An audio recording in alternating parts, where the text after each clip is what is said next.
perspective, giving the people their constitutional right and liberty to have their voices in politics and democracy and good governance in Nigeria.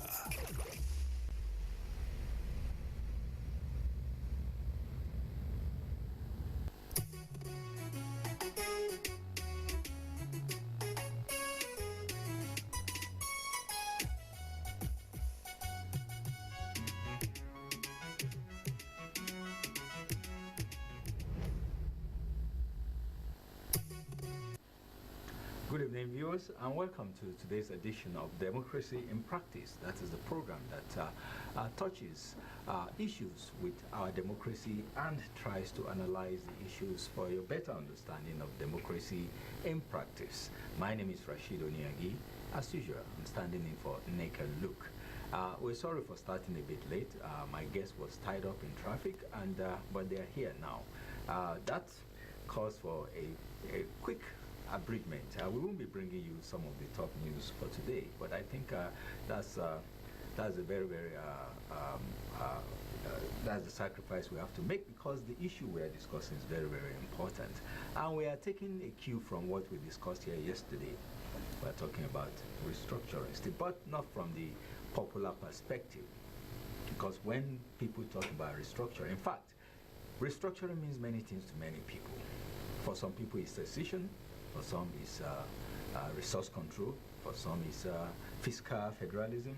So many things are being lumped into that basket of restructuring that it's hard to actually separate what is important and what is the priority for restructuring, and how exactly are we going to start. Well, today we'll be focusing on a completely different aspect of restructuring, and that is the economy. We know that economy represents the base of any society. Without economic activities, even political activities come to a standstill. But I'm not a Marxist. Most people will say no. Political stability is a sine qua non for economic progress. But it's still the matter of the chicken or the egg, which comes first. But I won't waste your time on that. I have two guests with me today who are going to do justice to this topic. And the topic is economic options for restructuring Nigeria. Let's look at what needs to be done from an economic standpoint, because I do believe that if opportunities is spread wide and is spread equally, there wouldn't be too much talk about political marginalization in Nigeria. It is precisely because we have not fulfilled the dream of economic progress. People used to use this as an example. Indonesia, Shanghai, as an example of countries that started roughly at the same time as Nigeria, and they are way ahead of us today. What went wrong? What didn't we do right? And when can we do it? How can we do it? And most importantly, who will do it? And with me to discuss this evening are two guests. To my right is Mr. Lawrence Obewe, a development analyst. Welcome to the program. Good evening, Nigerians. Always my pleasure. And to his right is Abubakar Billy Tafawa Balewa. The name is familiar for most of you. His grandfather made history as the first Prime Minister of Nigeria. Welcome to the program. Good evening. And he is the president, I believe, the PRO of the Arewa Peace and Development Initiative. Welcome to the program, gentlemen. Thank you. Let's start with you, Billy, because that's what you say I should call you. Well, when we are talking about the economy, I don't want us to delve too much into this whole idea of restructuring and what it means. Where is Nigeria today economically, and why are we where we are today? Well, I think partly it's due to you can't separate economy and politics. Yes. But I do understand your question is on economical. But here, I don't think if there is any way we can get it right the way we play our politics. Because I don't expect a 70 or an 80-year-old to know how to create 1 million or more than 1 million jobs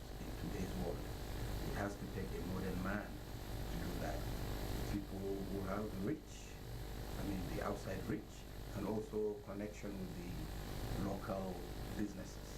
So why I said we cannot separate politics and economy is because they are intertwined. A sound economic policy, a sound political policy,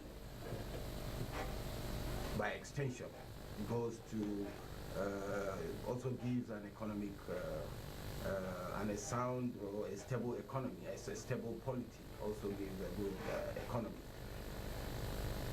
Our states, let's talk about the states. Now the Nigerian structure. Yes. The until recently, when federal government started liberalizing the economy, allowing even the media to come on, Yeah. you see, allowing private businesses. It used to be government-owned businesses. Yes. And those times were when, well, I think so much of the endemic we have today, corruption, permeates the system. Now there is a big competition, which is healthy, between the private individuals and the public businesses. What the government ought to do in this is to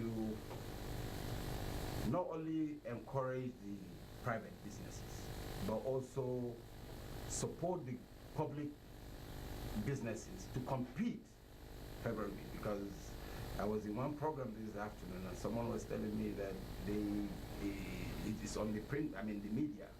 Government media houses hardly pay salaries now. You have to, it's like you have to make money, find your way around and pay. So you see, this is not healthy. Yeah. That is on the media. Now, this government, the government of President Muhammadu Buhari, I think in a way have come a long way to help our local businesses, particularly in agriculture. The ban on importation has done a lot. Now, an ordinary farmer in Adamawa or Gombe, he has never seen, I've seen so many farmers doing better now, because a bag of rice has never been above 7,000 before. And we used to import almost near expired rice, and we're consuming it for 11, 12, 13,000. Now our local rice is being sought after, not only in Nigeria. This is a way to build your economy. Okay, let me stop you right there. We'll come back to the opportunities that has opened up in agriculture. I'm just trying to create a conceptual backdrop for our discussion. Mr. Lawrence, what are the basic components that are required for a solid economic progress? And do we have those components in place in Nigeria? And if we don't, why? Thank you, viewers. You know, like you said, we've come a long way. My worry in the whole of this thing is that if you look at our history, we can see what worked for us and what is not working for us now. What are those basic components? They were there. You need free market. Like you said, you opened up the telecom sector. It's working wonders. Yes. You opened up the health sector. In spite of the fact that Etisalat is Yeah, closed now. don't worry, all those ones. Even the biggest companies in America fold up. So you opened up the health sector. You opened it worked wonders. But for how many years we are still finding it difficult to deregulate our downstream sector? I thought it was deregulated. Today it is. At least tomorrow partly it's not. deregulated. Listen, our fuel is being subsidized up to then. Now everybody is focusing. Look at our local economy. Let me give you an instance. I'm from Abia State. As we speak today, a liter of palm oil is more expensive than a liter of petrol. But what is the government plan on palm? All the people who came and borrowed ideas from Nigeria are now being regarded as the richest economy. The people who they borrowed from are still the poorest. So, and our psyche as well goes a long way. When you talk about restructuring, they talk about, I was talking with some Southeasterners, and I was asking them, the restructuring I want to see an economic bloc in the Southeast.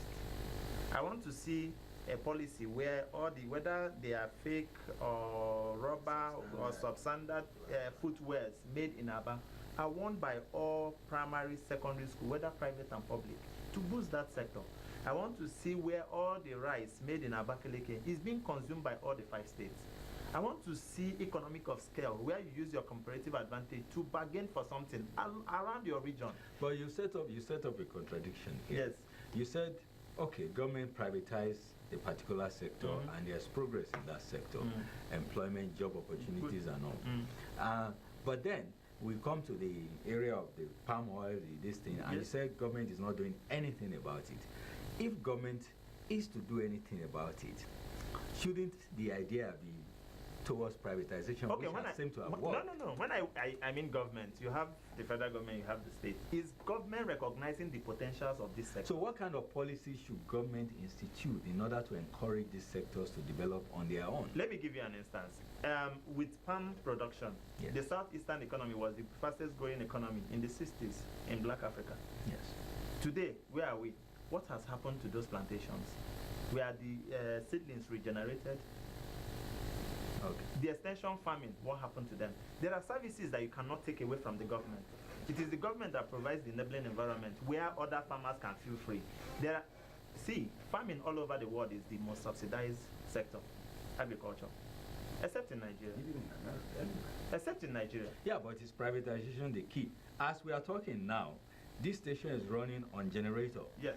And Power has been privatized. Yes. We have not seen much of an improvement in it. Yes, it's a systemic problem because it now has 3 components. And if one component is not working, if power stations are generating power and it's not being transmitted and it's not being bought by the distribution company, we are back to square one. Rashid, and as of today, we've dropped another 300 megawatts as a result of gas supply issues. Okay? Now, just hold your this thing. Okay. Billy, you said there is a connection between politics and the economy. I agree completely with you. Now, in the whole structure that we have, the regional structure, we have viable economic units that were in full-blown competition with each other, and they were recognized for what they can do best. Okay? The North was recognized for its groundnut pyramid and all that. The West is cocoa, the East is rubber and palm oil and all that. What happened? It's still the same Nigeria we have today. Yes, it's 36 states. Yeah, but I mean, the powers. And those palm plantations are still located in one state. It's simple. That time, the regional governments have enough powers. The Constitution gives them enough powers. In the North, you don't need the federal government to give you directives on how you do your policies on farming. Now, a state, no state can give you license for mining, for example. It's in the hands of the federal government. That's not liberalization. Release those states. Let them explore their potential. I mean, all the states in Nigeria are potentially rich. Yes. Why not allow them? Let them explore their full potentials. And I believe by so doing, we will get to that. But then, that is the difference between that time of the 60s and today. Now we've created more states, more than the regions. We used to have 3 regions, 4 regions before the coming of the military. Now we have 36 regions. Thank you, 36 states. In Plus fact, one. some other people are even calling for more. But you still can see everything is in the hands of the government. We have to weaken the center for the states to be strong. And I believe that's why I said they go in tandem with politics and economy. You don't do this and leave the other. Okay. They go. Okay, Lawrence, do you agree with him that within the present structure and context that we are operating, economic development is not possible? It's very difficult. Why is it difficult? States can cooperate with each other to improve their comparative advantages. We know that. Let me give you an instance. What is our land use act saying? Now, let me give you. States can allocate land to you on behalf of the federal government. Yes, states, still government. Yes. Now, if you liberalize that and hand it over to individuals, because they own it. Land ownership? They own it. That means I won't be able to buy land. No. They will price it out of my... That's the issue. It's a competitive economy. But what? Yeah, but the idea of the land use is to enable every Nigerian who wants a piece of land to get it. No, if you have land, you have. If you are going to buy, you buy. Even with the old order, up to today, if you want land, you buy it. So if it's in my hand, but what we are saying is that what's the potential of using land as capital to raise funds for your business? If you liberalize it, it means that you can approach any funding agency, get land. If you want to, there are many businesses that are not thriving today because there is no finance to finance it. Which is very. Let me still coming. Mining. People are saying we have lots and lots of. In fact, some we don't even know them. We have more gold than South Africa. Thank you. Recently, there was nickel was found in Kaduna State. But how do you mine it? I mean, we almost don't even know how to go about it, and government cannot do it. Why not? Yes, government can. No way. Because the people make government property as if it's their own personal property. But the problem is, if we can mine gold in Beningwari, I can partner but with there people. are individuals, no government that is mining. No, but what we are saying is that we are not even gathering our economy. The only thing we have statistics on what we are doing is crude oil. That is all. The gold that is mined in Zamfara. We don't even know how much crude oil we pump. No, I'm not going to enter into that debate. The gold you mine in Beningwari, the one you do it in Zamfara, there are no records. Individuals are doing it. The economy at the larger scale is not benefiting. There are black marketers who come and buy it at peanut prices and see away. Chinese everywhere. Because don't forget that in the old structure, in the first, we had control boards. Yeah. Yes. We had control marketing boards. Marketing boards. We had farm settlements. We had people who provided extension services. So these were all support given to people to explore their potentials. Where are they? I don't want people cry about giving us more states, giving us this. No. That is not the problem. The realities of the system is different from now. We should look at the economic options. What can we do? For instance, there is no law in Nigeria stopping a Yoruba man, a Yoruba schoolboy or girl from wearing ashoke to school if it's going to promote your economy. But you have ashoke, you abandon it, go and buy China and wear to school. Does it make sense?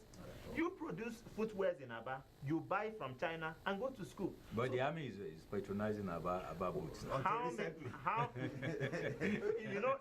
have to separate. You have to start somewhere. You have to separate what happens in the media from the reality. How many are they patronizing? Well, I can't go to Aba and find out. And I've seen pictures of it, I've seen videos of it, you know. Maybe it happened only one day. What we are saying, if army is doing it, yes. Can other security agencies do same?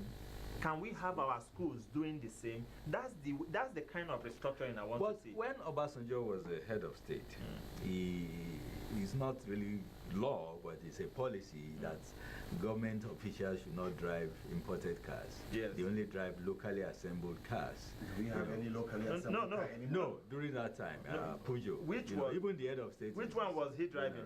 Pujo, that time. That time. Is it 1970 something or? No, not this. Okay. Not when he was. You are talking about the old. We are talking about the old. We had effective transportation system then. We had it. See, one striking thing about Nigeria is that in the first and second republic, yes, we had good transportation system. We had good health system. We had good functional educational system. We had good infrastructure. Now, today, what has happened? What killed them? Was it restructuring? Was it anything? It's good governance. It was restructuring. We became 36 states. It's not. If there was a deliberate plan to replace some of this decaying infrastructure that made provision for a growing population. But you turn these infrastructures to the control of the state, whereas it used to be under regional government, who has a more holistic view of things. Come on. It's about economic of scale. It's about what you're going to benefit from this thing. It doesn't matter whether it's controlled by the federal government, it's the priority. Okay, Billy, yes. How can we marshal the political will to change things for the better? Because under this, it is actually quite almost impossible to go back to the regional structure. No, it's impossible. Not that it's impossible. Okay. Now, what kind of structure do you envisage will produce the kind of economic prosperity that we used to know? I think it's whatever is happening today is a welcome development. Probably this is the kick we need to really get out of our cocoon area we used to be. But people say it's just politics. It is, but politics and almost everything has He's just politics said in it. that Yes. the economy has You a link cannot. with That's true. politics. I mean, now.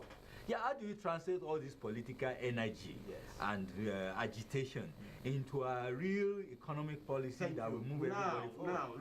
Now, even the hahula balu or the cry about restructuring, obviously, it has to start from political before it comes to economy. There are some things that we really need to, as far as I'm concerned, this is my opinion as a Nigerian, we have to look at, especially the system. People are shouting Nigeria is not working, but honestly, it's the system that's not working. My friend just mentioned now, it worked before, so it can work again.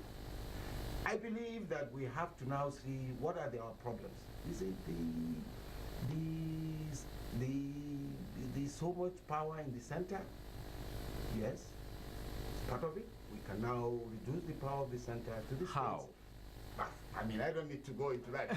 No, we must But- go into that because there haven't been any ideas out there that we actually say, okay, this is how we achieve this target of actually affecting the devolution of powers to the state. Yeah. Let me shock you. Okay? Lagos is an example that Thank everybody poses People now in quote. resource generation, the revenue generation. But Lagos is not an example. And that's why I said let me shock you. So which state Now- is an example? There are no examples in Nigeria. Let me tell you, Lagos is living on false claim. Lagos is generating revenue. 90% of all incorporated companies reside in Lagos, in Nigeria. They do businesses in Kaduna, Abuja, Ebonyi, everywhere, Pay their and tax go in to Lagos. Lagos to pay tax. That's fraudulent. Our tax system is faulty as it is today. We are Okay, supposed to we're do. getting somewhere. We are supposed to do project taxation system, where you pay tax where you are gaining your money. If you have a project in Ebonyi, irrespective of where your company is domiciled or registered, you go to Ebonyi and pay the tax for that project.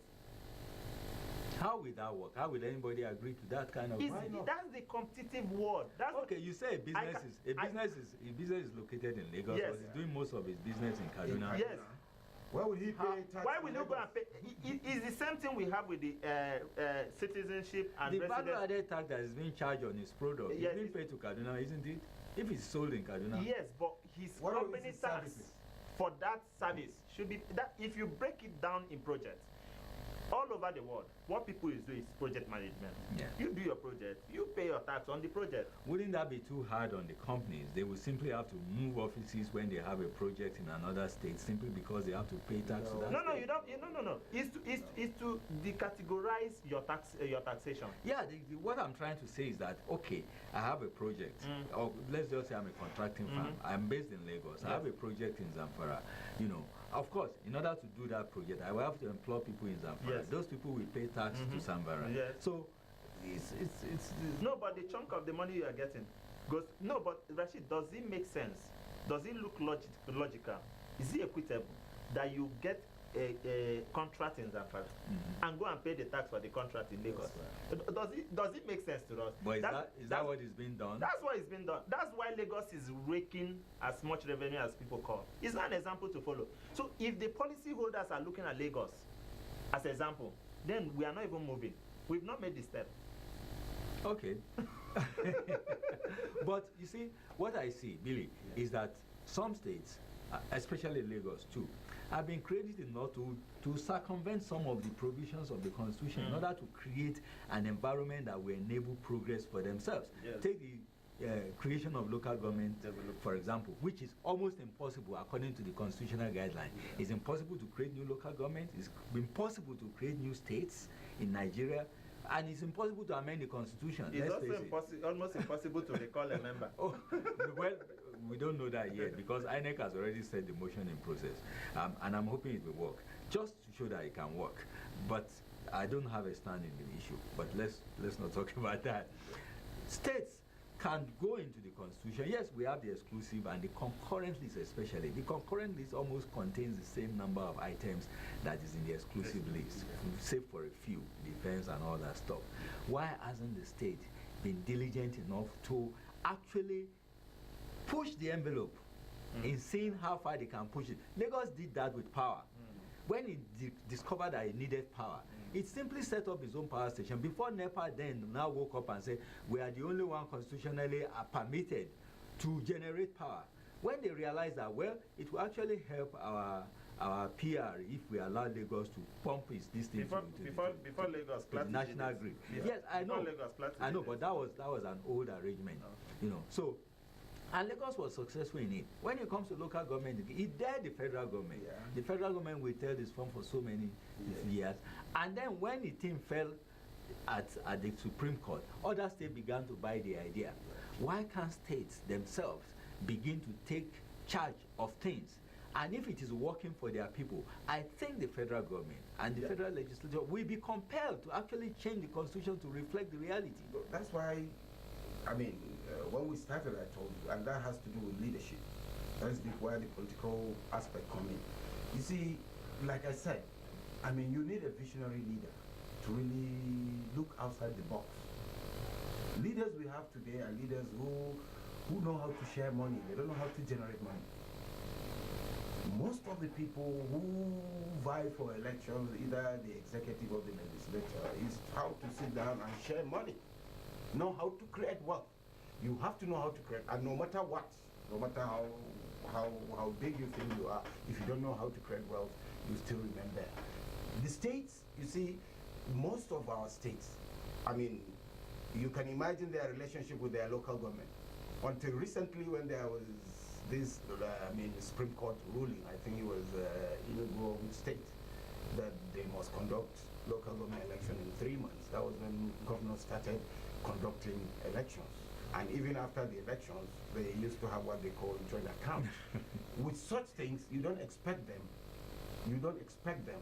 to really push it. For example, now we talked about Lagos. In as much as my friend says Lagos is not a role model, of which I do believe with him as well. I hope you get me. But then there are institutional changes that you can take from yeah, Lagos. thank you. Yeah, sure. Thank you.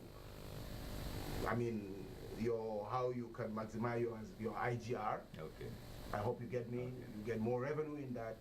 How you can now encourage new businesses, because I don't think most of the states, especially why can't states invest in each other? Can't Lagos? But Lagos invested in Zamfara on the right. That was a new development.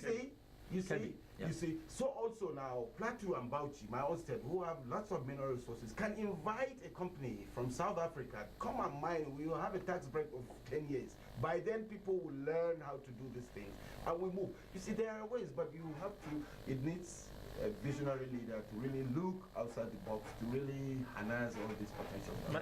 My worry in this, you don't even need to do like Lagos. The ones that are within your power, don't circumvent the national laws. The ones within your No, you are walking the line. Yeah, the ones that are within your powers. Yes. Maximize them. I'm from Abia State, and I told you that in the 1960s, Southeast was the fastest growing economy in Black Africa, and they were only involved in palm production and rice and the other few things. Okay. Now, the biggest rice farm in Abia, the immediate past governor converted to a market.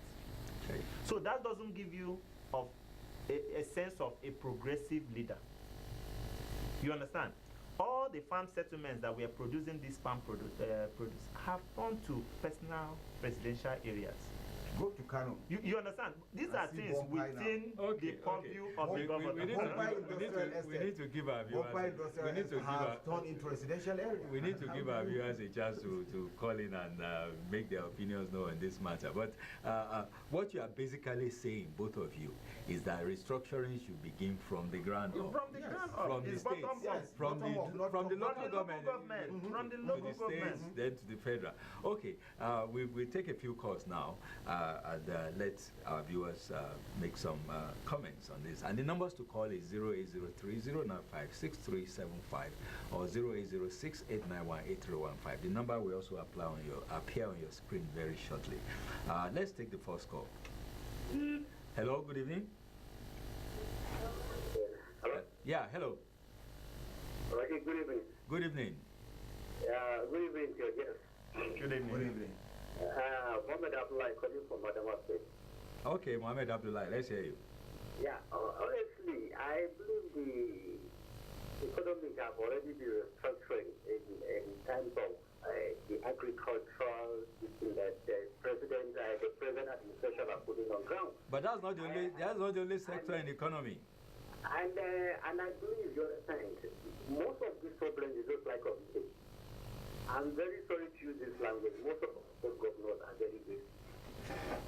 If you find out that in KB, in the north, in KB will allow Lagos State government to join hand with Lagos State government to produce rice. You understand? Most of them don't have they have the ability to do it, but I don't know, they are very lazy. Most of them are just looking for subvention from Abuja. Okay. So honestly, I believe it's high time since we have the president that is willing to extend the economy. You understand? The governors should join hands with the president so as they can be able to buy all these things. We should forget about this oil. You understand? Because this oil is taking us nowhere. Thank you very much. Okay, thank you, Mohammed Abdullah from Adamawa. Do you think we should just turn the crude oil tap off, or do you think we should actually start to share revenue on a longer term interval basis? How can we? They share it every month. Yeah. Okay, why can't we just say, okay, we will not share revenue every month again, we will be sharing it on a quarterly basis? And people won't have anything to do. How can you close the tap? Mind you, before petroleum. Now, I'm saying that we should just collect the money, save it, and share it only on a quarterly basis. But until you find what to do, other sources of income, how can you now short the oil? Now, let me give you. No, that will force states to actually look into finding other sources of income. Well, I think the way things are now, you can imagine, so many states cannot even pay salaries unless there is a Okay, bailout. but if you don't force the issue, these states will not change their habits. No, very soon people will start chasing their. They are asking for more powers. They have not done anything with what they have. They are asking for more money. Yeah. They have wasted the one they are given. Yes. So how can you expect them? We hear stories of governors siphoning even the bailout and using it. For Yes, something building else. hotel. But very soon, I bet you, very soon, people will start chasing those executives in their states for not doing things for them. Now, if you say, think about the ordinary man. Let me say, I mean, who are the majority, those that are not. The civil service are less than 1% of the population of Nigeria. Okay. What about the rest? There is no policy for them. Nothing. The government only thinks about the civil servant. Yes, I hear people say, okay, the dependence under the civil servants. But come to think of somebody who goes out to the market every day and I mean, toil to make his living. There is no policy for him whatsoever to help him create his own wealth and then pay taxes to the government. I think what we need to do is not closing the tap, is introduce taxes whereby people will now begin to say, oh Okay, yes. okay, Mr. Lawrence. I think in closing, Yeah. let's just outline what you think the steps. We that need should be taken incentives. We need federal government needs to be giving incentives to states who are making effort to generate more money. Okay. That's what I think. All Then the Lagos, I think is also questionable because the rice that Lagos benefited was never sold in Kubi. Okay, So maybe someday on this program we discuss the myth of Lagos prosperity. Well, viewers, that is all we can take on the democracy in practice for today. We'll be back tomorrow with another subject of discussion and equally erudite guests who will do justice to the program. Thank you, gentlemen, for coming to the program today. We really appreciate your input. Well, viewers, until tomorrow when we come your way again, my name is Rashid Oniagi, wishing you a very good evening. Democracy in Practice Interactive, giving the people their constitutional right and liberty to have their voices in politics and democracy and good governance.